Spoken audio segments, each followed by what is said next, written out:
Pemerintah Kota Depok resmi memberlakukan kebijakan pembatasan aktivitas warga hingga pukul 8 malam. Namun Pemkot Depok belum memberlakukan sanksi kepada pelanggar aturan tersebut. Dan untuk mengetahui efektivitas kebijakan pembatasan aktivitas masyarakat, kita sudah terhubung dengan Wali Kota Depok Muhammad Idris. Selamat sore Pak Wali Kota. Selamat sore Mbak, siapa namanya nih? Mbak Rifana. Assalamualaikum Rifana. warahmatullahi wabarakatuh Pak Wali Kota. Ya, alhamdulillah baik, sehat. Oke, langsung saja Pak Idris, selama 5 hari ini bagaimana kemudian evaluasi Pemkot Depok atas pemberlakuan pembatasan aktivitas masyarakat sampai jam 8 malam? Sudah efektif Pak Wali Kota? Ya, terus terang ini memang karena masyarakat sudah, mohon maaf sebentar, saya perbaiki ini yang saya. Ya, memang masyarakat sebelumnya sudah terbiasa untuk hidup normal, apalagi beraktivitas di malam hari.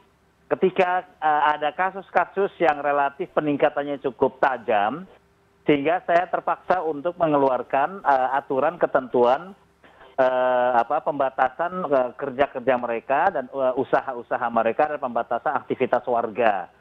Ya, kalau usaha itu jam 6 sore, kalau warga itu jam 8 malam. Itu yang kita lakukan. Evaluasi selama sepekan ini memang masih banyak warga yang belum tahu. Tapi memang target kita bagaimana masyarakat bisa lebih aware lagi terhadap kondisi terakhir perkembangan peningkatan COVID-19 di Kota Depok khususnya dan di beberapa wilayah di Jabodetabek. Sebenarnya tujuannya itu seperti itu. Oke, Pak Idris, masyarakat masih banyak yang belum tahu. Selama 1 pekan ini sudah dilakukan sosialisasi. Apakah kemudian Pemkot Depok melihat dengan adanya pembatasan aktivitas masyarakat ini terlihat Pak penurunan angka penyebaran COVID-19 di Kota Depok selama 5 hari ini saja Pak kita lihat? Iya, selama 5 hari ini memang kita barengi tidak hanya pembatasan aktivitas masyarakat, tapi kita juga barengi untuk peningkatan pemeriksaan tes swab PCR-nya. Baik di perkantoran, di pemerintah Kota Depok sendiri, instansi vertikal, dan di beberapa kegiatan-kegiatan masyarakat. Sehingga memang terus terang kalau dari sisi peningkatan, dengan adanya tes swab PCR ini, sehingga memang masih cukup tinggi, masih di atas 20 sampai 25 per hari rata-rata ya. Seperti itu. Masih kita rasakan peningkatannya. Sebab memang kalau dari sisi kegiatan-kegiatan pembatasan kegiatan di malam hari sebenarnya tidak belum ada hasil evaluasi kita untuk efektivitas dari sisi pengurangan peningkatan kasus COVID-19. Sebab kita barengi dengan tadi tes swab PCR itu. Oke, Pak Idris, masyarakat masih banyak yang belum patuh, masih banyak yang belum tahu. Kemudian bagaimana meyakinkan warga Anda untuk menaati pembatasan aktivitas masyarakat itu, Pak? Karena itu berat, Pak, tampaknya. Ya, benar. Kita memang prihatin dan kita memang harus terbiasa dengan kegiatan-kegiatan yang kita tidak duga sebelumnya. Ini sebuah pembelajaran bagi seluruh warga, bagi kami juga demikian. Bahwa virus memang yang tidak terlihat ini yang kadang-kadang kalau kita tidak aware, kita tidak waspada akan terjadi sesuatu yang di luar dugaan kita. Maka dari itu pembatasan kegiatan-kegiatan seperti ini pun menjadi sebuah salah satu bentuk keprihatinan yang memang harus kita kita biasakan untuk kita bisa hidup relatif lebih prihatin.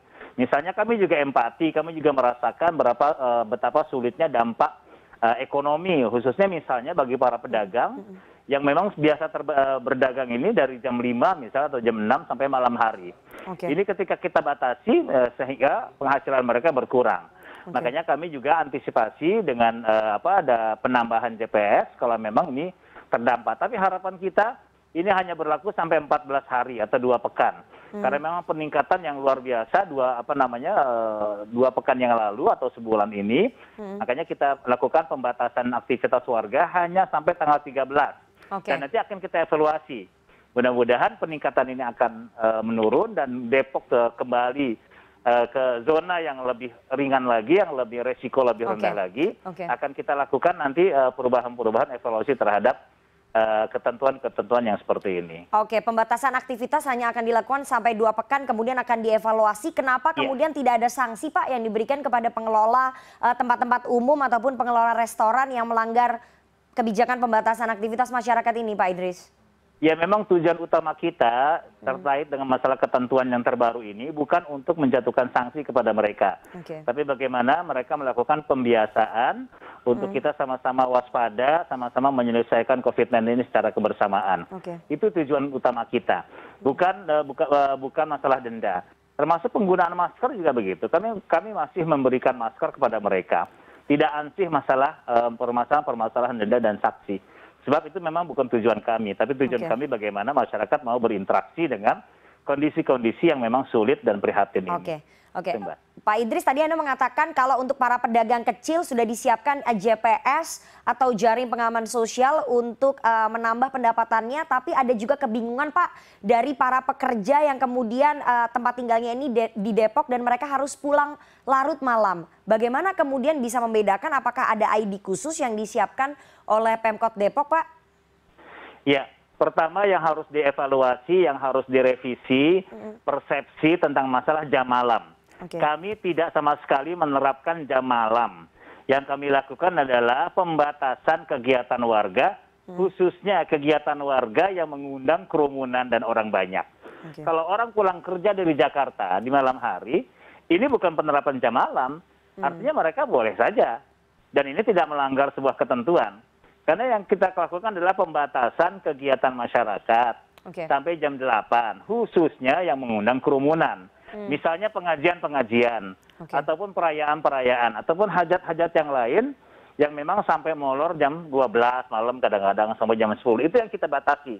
Tapi kalau orang pulang kerja, orang Depok ataupun sebaliknya, orang Jakarta kerja di Depok pulang malam hari, karena memang mereka ngisi shiftnya malam hari, ini tidak kita kenakan sanksi seperti itu. Oke, para pekerja tidak dikenakan sanksi. Bagaimana dengan orang-orang ataupun masyarakat Kota Depok yang kemudian nongkrong-nongkrong? Kalau tidak ada sanksi, Pak, bagaimana kemudian memberikan efek jera ataupun memberikan rasa takut kepada masyarakat untuk bisa menaati kebijakan pembatasan aktivitas masyarakat di kota Anda, Pak Idris?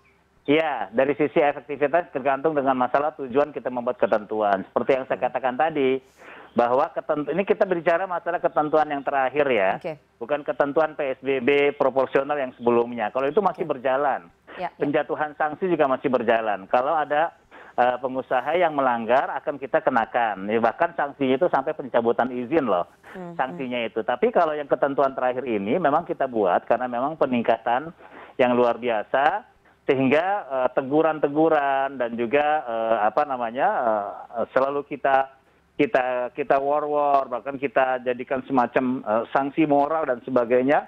Ya mudah-mudahan dengan harapan mereka juga punya awareness ya, punya perhatian terhadap ini. Seperti itu, Mbak. Oke, terima kasih sekali Pak Wali Kota Depok Muhammad Idris. Kita lihat nanti dan juga kita tunggu nanti bagaimana implementasinya di lapangan kebijakan pembatasan aktivitas masyarakat. Apakah memang mampu untuk menekan angka penyebaran COVID-19 di Kota Depok. Terima kasih sekali Pak Wali Kota atas waktunya kepada CNN Indonesia Newsroom sore hari ini. Ayo, selamat sore.